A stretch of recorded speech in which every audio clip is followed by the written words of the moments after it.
The emergency room clock read 12:41 a.m. when we arrived. My mother clutched her chest, her face pale under the fluorescent lights, but she still had enough energy to tell the registration clerk exactly what she thought of me. "Unemployed," she said, waving her hand dismissively. "No help at all." The clerk's pen trembled slightly as she looked between us. I reached past my mother and slid her insurance card across the counter, keeping my voice calm and professional. "Please triage her immediately. I'll handle the paperwork." The clerk nodded gratefully and called for a nurse. As the intake team prepared to move my mother to a treatment room, the charge nurse approached with a clipboard. "Relationship to the patient?" she asked, her pen poised over the form. I met her eyes steadily. "Daughter." My mother made a small sound of protest, but the nurse was already writing it down. They wheeled her through the double doors, and I stayed behind to complete the registration forms, answering questions about her medical history, her medications, her allergies. The things a daughter should know. The things I did know, despite everything she'd said about me over the years. My phone buzzed in my pocket. A text from my brother Tyler. "Mom says you embarrassed us at the ER. What did you do now?" I silenced my phone and went back to filling out forms. 6 hours later, the discharge coordinator handed me a stack of papers. My mother sat in the wheelchair beside me, her arms crossed, her expression sour despite the fact that she'd just been cleared of a heart attack. It was anxiety and stress, the doctor said. But she was fine now. "Failure," she muttered, just loud enough for the nurse at the station to hear. "Can't even handle a simple emergency without making it about herself." The title dropped into my head like a weight. My name is Mia Harris. I'm 34 years old, and I've been called a failure by my mother for as long as I can remember. I turned to the discharge clerk and spoke quietly. "Please document that I authorized all care and treatment tonight." The clerk nodded and made a note in the system. My phone buzzed again. "Tyler," following up, "Seriously, what happened?" "Mom is furious." I pocketed my phone without responding and pushed my mother's wheelchair toward the exit. The automatic doors slid open, letting in the cold pre-dawn air. Behind us, I could hear the charge nurse telling someone, that daughter of hers handled everything perfectly. My mother didn't hear it. Or maybe she did, and just chose to ignore it. Either way, the night was over. But something else was just beginning. The memory of last Thanksgiving hit me as I drove home from the hospital. The whole family gathered around my mother's dining table, crystal glasses catching the light, turkey steaming in the center. My mother had tapped her glass with a knife, calling for everyone's attention. "A toast," she'd announced, "to Tyler's real job. A real career with a real future." Everyone had raised their glasses. Then she'd turned to me with that smile that wasn't quite a smile. "And to Mia, who does glorified billing at a hospital. Someone has to count the pennies, I suppose." The table had laughed. Not cruelly, exactly, but they'd laughed. Because my mother gave them permission to. I'd smiled into my mashed potatoes and kept score in my head. Bachelor's degree in healthcare administration. Master's in finance. 5 years working my way up from coding specialist to revenue cycle analyst. But sure. Glorified billing. Under the table, my grandmother had squeezed my hand. She'd leaned close and whispered, "Let time talk for you, sweetheart." Grandma Ruth had died 4 months later. I still heard her voice sometimes, steady and sure, reminding me that the truth always surfaces eventually. I just had to be patient. Monday morning at Riverbend Medical Center felt normal after the chaos of the weekend. I sat at my desk in the revenue cycle department, surrounded by spreadsheets and denial reports, reconciling payer rejections and charity care metrics. This was my world. The place where I understood every number, every code, every policy. Where my work actually mattered, even if my mother couldn't see it. My manager, Derek, stopped by my desk with his coffee. "That analysis you did on the Medicare denials saved us about $80,000 in write-offs. Nice work." "Thanks," I replied, highlighting another line on my spreadsheet. He lingered. HR wants to talk to you this afternoon. I looked up. About what? The Director of Revenue Cycle position. It's been open for 2 months. They want to interview you. My heart jumped, but I kept my expression neutral. I'll make time. He grinned. You're going to get it. Everyone knows you should. After he left, I sat very still at my desk, staring at my computer screen. Director. A real title. A real promotion. The kind of thing that should make a mother proud. Should, but probably wouldn't. The interview went well. Too well. By Friday, I had an official offer letter sitting in my email inbox. Director of Revenue Cycle. A salary increase. An office with a window. Everything I'd been working toward. I should have been celebrating. Instead, I was at my mother's house, helping her host her monthly bridge club. She'd insisted I come, even though I had plans. Because what my mother wanted, she expected. The ladies sat around her dining table, cards in hand, while I moved through the room collecting empty plates and refilling water glasses. That's when I heard her. Mia got a promotion, she announced to the table with a laugh. Director of Counting Pennies. Isn't that precious? The ladies laughed because my mother gave them permission to. One of them patted my hand sympathetically as I collected her plate. Well, someone has to do it, dear. I smiled and carried the plates to the kitchen. My phone buzzed. Tyler, don't make waves at the gala tomorrow. Mom's nervous enough. I typed back, I wasn't planning to attend. His response was immediate, she expects you there. Of course she did. I deleted the text and went back to collecting dishes, my jaw tight.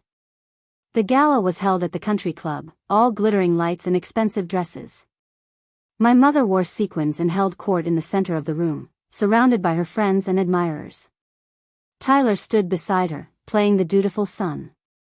I stayed near the edges, nursing a glass of water and counting the minutes until I could leave.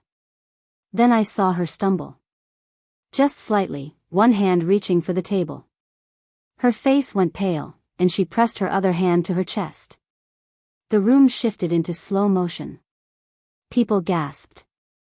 Someone called for help. I pushed through the crowd as my mother collapsed into a chair, gasping for breath. The EMTs arrived within minutes. I rode in the front of the ambulance, holding her purse, her phone, her insurance card. All the practical things. From the back, I could hear her muttering to the paramedic. Don't let them call Mia. She won't help. The paramedic glanced at me in the rearview mirror, then back at my mother. Ma'am, she's right here. And she's been helping this whole time. My mother didn't respond. The waiting room at Riverbend Medical Center was familiar territory. I'd walked these halls hundreds of times as an employee, but tonight I was just a family member. Just a daughter. My Aunt Diane arrived 20 minutes after we did, breathless and worried. She pulled me aside near the vending machines. She told everyone you wouldn't help, Diane whispered, her eyes wide. At the gala, before she collapsed. She was telling people you refused to be there for her. I took a slow breath, counting to 5 in my head.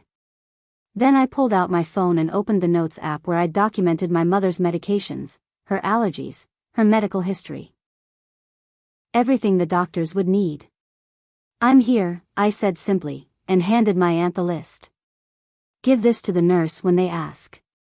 At the registration desk, a clerk was processing paperwork. We need a guarantor for billing purposes. I stepped forward. I'll sign consent to treat as next of kin. But I'm not signing a financial guarantee. There's a difference.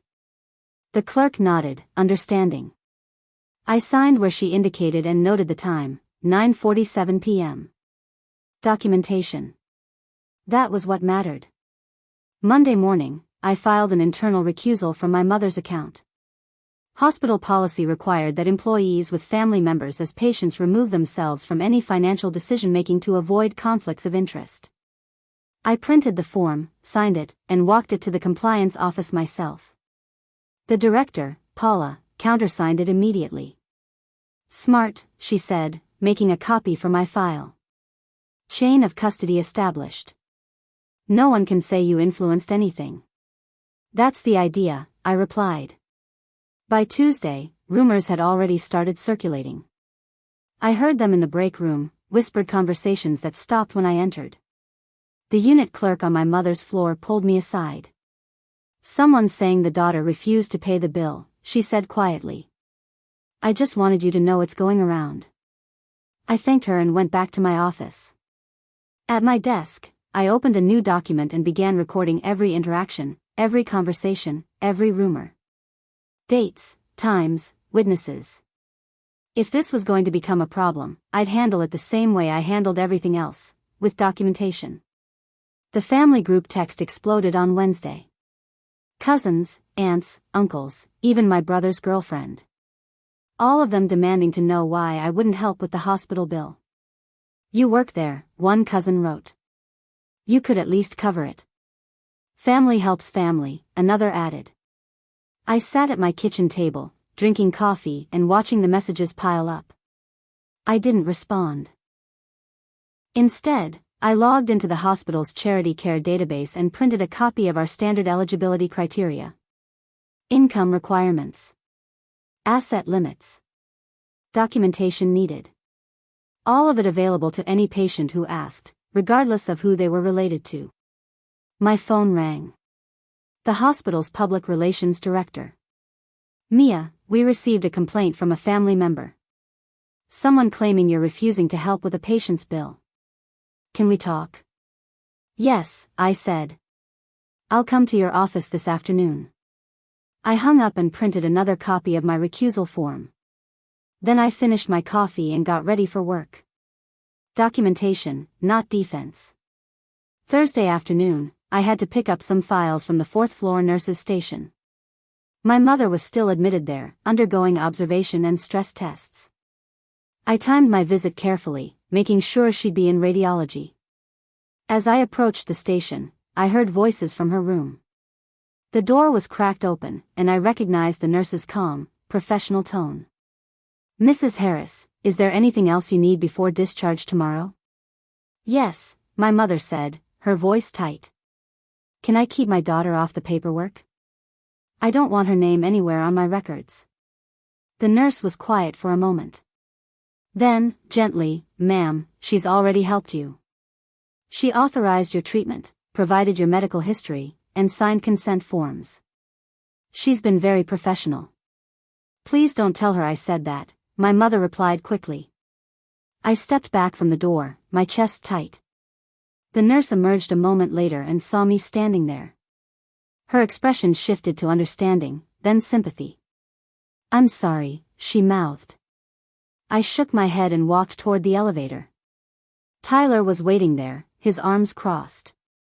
We need to talk, he said. Tyler followed me to the parking garage, talking the entire time. Look, I know Mom can be difficult. But this is ridiculous. You work here. You can claim her bill as hardship or something, right? We'll tell everyone you stepped up. It'll make the family look better. I stopped walking and turned to face him. It doesn't work like that, Tyler. Why not? You're the director now. You have authority. I have a recusal on file. I can't touch her account. That's the rule. His face reddened. Then break the rule. For family. I folded my arms. No. He stepped closer, his voice dropping to a hiss. I'll make it work. I'll talk to someone. I'll figure out who can authorize it. Don't, I said sharply. That's fraud. And if you try, I'll report it myself. He stared at me like I'd slapped him. Then he turned and walked away, his footsteps echoing in the garage. I got in my car and sat there for a long moment, my hands shaking. Then I drove back to my office and added another entry to my documentation file. At my desk, I opened my mother's chart, not the financial side, which I couldn't access, but the clinical notes that were available to any employee with proper credentials. I documented every time I'd viewed the file, why I'd viewed it, and what information I'd accessed. Then I locked my access and forwarded the entire audit trail to both compliance and legal. Let them review it. Let them confirm that everything I'd done was by the book. Boring. Perfect. Exactly what policy required. An hour later, my calendar pinged. A meeting request from the CEO and the PR director. Subject line, Family Optics Discussion. I accepted the meeting and sent a follow-up email to both of them, attaching my recusal form and a summary of the situation. If they wanted to discuss optics, we discussed them with full documentation in front of us. The meeting was held in the small boardroom on the administrative floor. The CEO, Mr. Patterson, sat at the head of the table. The PR director, Amanda, sat to his right. The board's finance chair, Mrs. Chen, joined via video call. Mia, Mr. Patterson began, we've received some concerning reports about your mother's hospitalization. We want to make sure you're being supported during this time. Would you like to take a leave of absence? I shook my head. No, thank you. I'd prefer to be treated like any other employee with a hospitalized family member. I've filed a recusal. I'm requesting oversight on any decisions related to her account to ensure there's no appearance of impropriety. The room was quiet for a moment. Then Mrs. Chen spoke from the screen. That's exactly the right approach. Do you need anything else from us? Just documentation that this conversation happened, I replied. And confirmation that the recusal is being honored. Mr. Patterson nodded slowly. We'll document everything. And Mia? Thank you for handling this professionally. It can't be easy. After the meeting, the hospital's ethics officer pulled me aside. I'm recommending you avoid your mother's floor entirely until she's discharged. We'll approve that as a formal accommodation. I agreed. One more layer of protection. One more piece of documentation. Friday morning, discharge day. I wasn't there, per the ethics officer's recommendation, but I heard about it from 3 different nurses. My mother had refused the wheelchair, snapped at the discharge nurse, complained about the food, and announced loudly to anyone who would listen that her daughter would be paying for everything. The nurse had glanced down the hallway where I would normally be, then looked back at my mother. Ma'am, we can't discuss billing with family members unless the patient gives written consent. Your statement will be mailed to your address. Billing had printed an estimate and sent it home with her. Standard procedure. No special treatment, no favors, no deviations. I received a text from Tyler that afternoon, she's home. You should call her. I didn't respond. That evening, Aunt Diane showed up at my apartment with a casserole dish and a determined expression. She set the dish on my kitchen counter and turned to face me. She lied about you, Diane said, her voice shaking with anger. All those things she said at the gala, at the hospital, to the family. She lied. And I believed her at first. I'm so sorry. I took the casserole and put it in the refrigerator, then stood at the sink, staring out the window at the parking lot below. It's okay, I said quietly. It's not okay, Diane insisted. What are you going to do? I turned to face her. Nothing dramatic. Just paper and policy. She looked confused, but I didn't elaborate.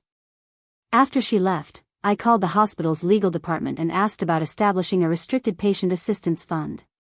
Something separate from standard charity care. Something with external auditing and clear criteria. The attorney I spoke with was intrigued. That's actually a great idea. Let me draft some options for you. Tyler posted a photo on social media Sunday morning. Him and our mother at brunch, both smiling, her hand on his arm. The caption read, "Family first, always." I didn't engage. I didn't comment. I didn't even like the post. Aunt Diane forwarded me a text that afternoon. It was from the family group chat I'd muted days ago. My mother had written, Mia refused to help with my hospital bill. After everything I've done for her. I read it once, then set my phone down.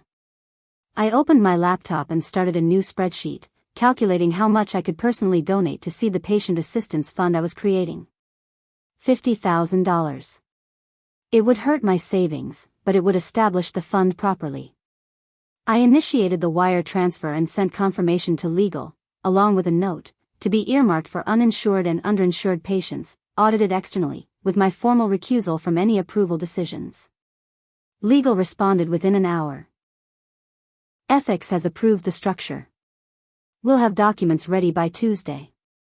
The rumor reached my neighborhood by Monday. 2 ladies from my mother's church showed up at my door that evening, their faces concerned and curious. "Is it true?" one of them asked.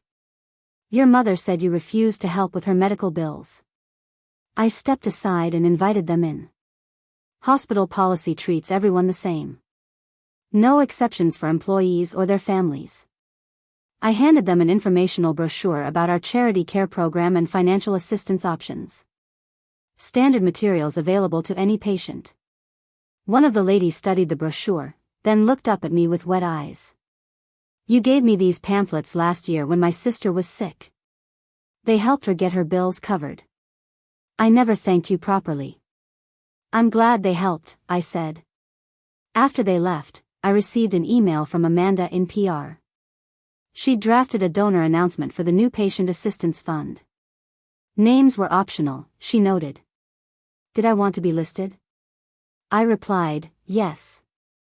Full transparency. The country club luncheon happened on Wednesday. I wasn't there, but Aunt Diane was. She told me about it later that evening, her voice caught between laughter and disbelief. Someone at my mother's table had asked, "Isn't your daughter in hospital billing?" My mother had rolled her eyes. If she were any good at her job, she'd be an executive. A woman at the next table had overheard. She'd turned in her seat and said, loudly enough for everyone to hear, "She is an executive. She's the director of revenue cycle.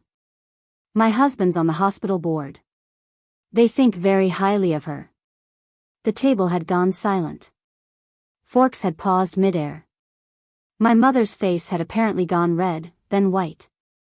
The club president had approached me at work the next day. "We'd like you to speak at our next luncheon about the hospital's charity care programs. Would you be available?" It wasn't my idea. I hadn't lobbied for it. But I said yes anyway. The CFO announced his retirement in late October, effective January 1st. The board met to discuss succession planning, and my name came up. Mr. Patterson called me into his office.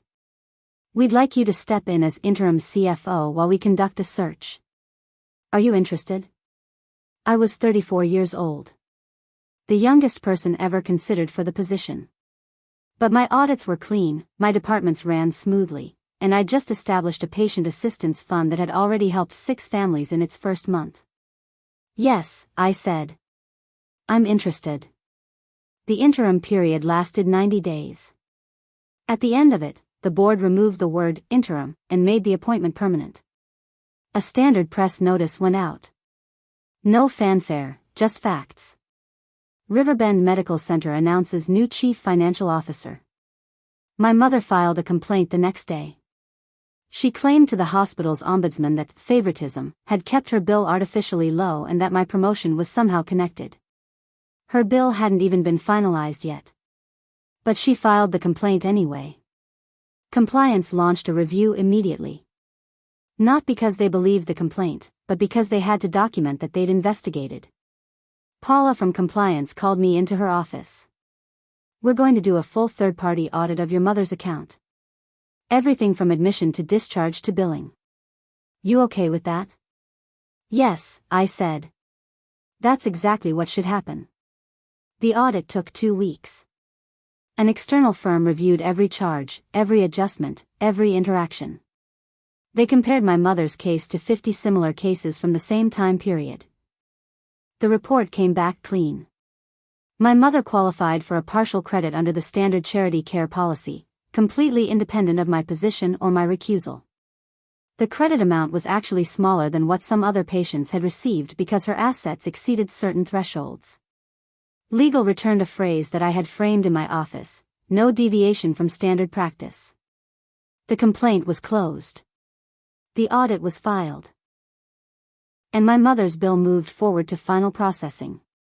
I signed the documents establishing the Ruth Harris Community Care Fund on a Tuesday afternoon in November. It was named after my grandmother, the woman who'd told me to let time talk. The board approved a small plaque near the registration desk acknowledging the fund's establishment and its purpose, to provide financial assistance to patients who fell through the gaps of traditional charity care. Amanda from PR suggested a one-paragraph blurb for the donor newsletter. I approved it, but requested that my grandmother's name be featured more prominently than mine. The plaque was installed on a Wednesday morning. Bronze letters on a marble base. Simple, dignified, permanent. I walked past it on my way to a meeting and paused just long enough to read my grandmother's name. She would have liked this. She would have understood. Let time talk. And time was talking now, in bronze and marble and policy. My mother's final statement was processed in early December. All the coding had been reviewed, all the payer adjustments had been applied, all the appropriate credits had been calculated. The statement was printed on standard letterhead. At the top, where the hospital's leadership was listed, my name appeared, CFO, M. Harris. A separate page detailed the community assistance provided, a partial credit from the Ruth Harris Community Care Fund, approved by compliance according to standard eligibility criteria, with my recusal documented and honored throughout the process. The envelope was addressed to my mother at her home. Standard mailing. Standard timing. No special handling. Aunt Diane called me 3 days later. She opened it at breakfast, Diane said, her voice strange. I was there. She just stared at it. Your name at the top. The fund named after Ruth. The note about assistance provided per policy. And? I asked. She didn't say anything. She just put it down and left the room. She skipped bridge club that evening. The country club called me the following week. Not the president this time, but the hostess who'd been at that luncheon where my mother had dismissed me. We didn't know, she said quietly. About your position, about the fund, about any of it. Your mother never mentioned it. We've invited you to speak in January about the assistance programs. We'd like to do a fundraiser. The church bulletin ran a small blurb about the Ruth Harris Fund in their December newsletter. Names of donors, purpose of the fund, information about how to apply. People stopped asking me to explain myself. The questions dried up. The rumors faded. And my mother stopped telling stories. The bridge club still met, but the conversations about her ungrateful daughter disappeared. The applause she'd always fed on went quiet. Tyler called me once. She's embarrassed, he said. Everyone knows now. Knows what? I asked. The truth, he said, and hung up. The board invited me to a ribbon-cutting ceremony in February. We were opening a dedicated patient assistance desk near registration, staffed by financial counselors who could help people navigate charity care, payment plans, and the various assistance funds we offered. I invited the nurse who'd pushed my mother's wheelchair at discharge. She'd been kind when she didn't have to be. She deserved to be recognized. We stood together in the lobby, scissors poised over a red ribbon. Mr. Patterson made a short speech about compassion and excellence. The crowd applauded. I cut the ribbon and stepped back, letting the nurse have the moment. She deserved it more than I did. Afterward, people approached me with questions, with thanks, with stories about family members who'd been helped by the programs we offered. I listened to each one, made notes, promised follow-ups. My mother wasn't there. Tyler wasn't there. The family group chat stayed silent. But the lobby was full anyway. Sunday morning lights slanted through the glass windows of the hospital lobby. I stood there with my coffee, watching the early shift change, the patients arriving for appointments, the volunteers setting up at the information desk. The plaque for the Ruth Harris Fund gleamed near registration. People stopped to read it. Some asked questions. Some just nodded and moved on. No speeches about family. No phone calls to reconcile. No dramatic confrontations or tearful apologies. Just policy. Just time. Just the slow, steady work of building something that mattered more than applause. When someone writes failure across your name, you have a choice. You can fight them with words, with emotion, with demands for recognition. Or you can let the ledger answer. Build, don't beg. Document, don't defend. And keep the lights on, especially for people who would never clap for you. My phone stayed silent.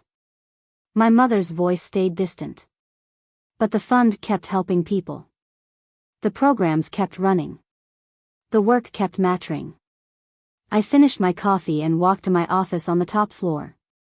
The nameplate beside my door read, Mia Harris, Chief Financial Officer. Not a failure. Not glorified billing. Just the truth, printed in simple letters, speaking louder than any insult ever could. Grandma Ruth had been right all along. Time talks. You just have to let it.